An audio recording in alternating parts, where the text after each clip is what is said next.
खुरूज बाब नंबर 19। कोही सीना। इसराइलियों को मिस्र से सफर करते हुए 2 महीने हो गए थे। तीसरे महीने के पहले ही दिन वो सीना के रेगिस्तान में पहुंचे। उस दिन वो रिफीदिम को छोड़कर दश्त सीना में आ पहुंचे। वहां उन्होंने रेगिस्तान में पहाड़ के करीब डेरे डाले। तब मूसा पहाड़ पर चढ़कर खुदा के पास गया। खुदा ने पहाड़ पर से मूसा को पुकार कर कहा, याकूब के घराने बनी इसराइल को बता, तुमने देखा है कि मैंने मिस्रियों के साथ क्या कुछ किया, और कि मैं तुमको उकाब के परों पर उठाकर यहाँ अपने पास लाया हूँ।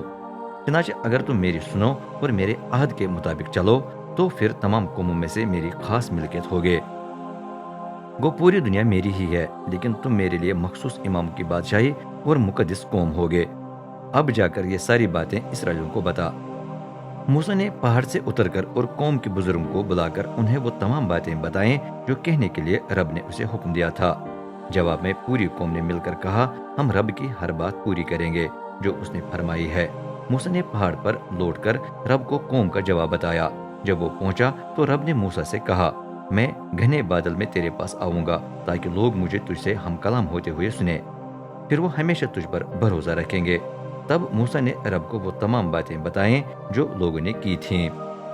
रब ने मूसा से कहा, अब लोगों के पास लौटकर आज और कल उन्हें मेरे लिए मखसूस मुकद्दस कर।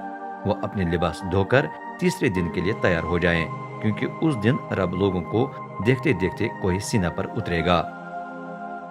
लोगों की हिफाजत के लिए चारों तरफ पहाड़ की हदें मुकर्रर कर उन्हें खबरदार कर कि हुदूद को पार न करो, न पहाड़ पर चढ़ो, न उसके दामन को छुओ। जो भी उसे छुए वो जरूर मारा जाए, और उसे हाथ से छूकर नहीं मारना है, बल्कि पत्थरों या तीरों से। ख्वाह इंसान हो या हैवान, वो जिंदा नहीं रह सकता जब तक नरसिंगा देर तक फूंका न जाए। उस वक्त तक लोगों को पहाड़ पर चढ़ने की इजाजत नहीं है। मूसा ने पहाड़ से उतरकर लोगों को खुदा के लिए मखसूस व मुकद्दस किया। उन्होंने अपने लिबास भी धोए।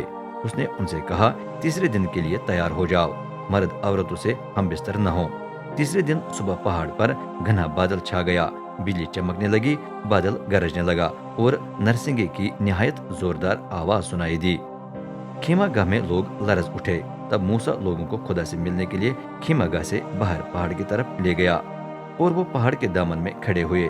सीना पहाड़ धुएं से ढका हुआ था, क्योंकि रब आग में उस पर उतर आया। पहाड़ से धुआं इस तरह उठ रहा था जैसे किसी भट्ठे से उठता है।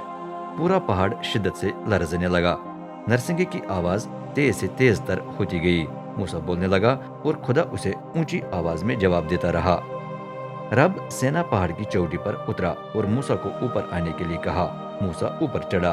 रब ने मूसा से कहा, फौरन नीचे उतरकर लोगों को खबरदार कर कि वो मुझे देखने के लिए पहाड़ की हुदूद में जबरदस्ती दाखिल न हो। अगर वो ऐसा करें तो बहुत से हलाक हो जाएंगे। इमाम भी जो रब के हुजूर आते हैं अपने आप को मखसूस व मुकद्दस करे, वरना मेरा गजब उन पर टूट पड़ेगा। लेकिन मूसा ने रब से कहा, लोग पहाड़ पर नहीं आ सकते, क्योंकि तूने खुद ही हमें खबरदार किया कि हम पहाड़ की हदें मुकर्रर करके उसे मखसूस व मुकद्दस करें। रब ने जवाब दिया, तू भी उतर जा और हारून को साथ लेकर वापस आ, लेकिन इमामों और लोगों को मत आने दे। अगर वो जबरदस्ती मेरे पास आए तो मेरा गजब उन पर टूट पड़ेगा। मूसा ने लोगों के पास उतरकर उन्हें ये बातें बता दी।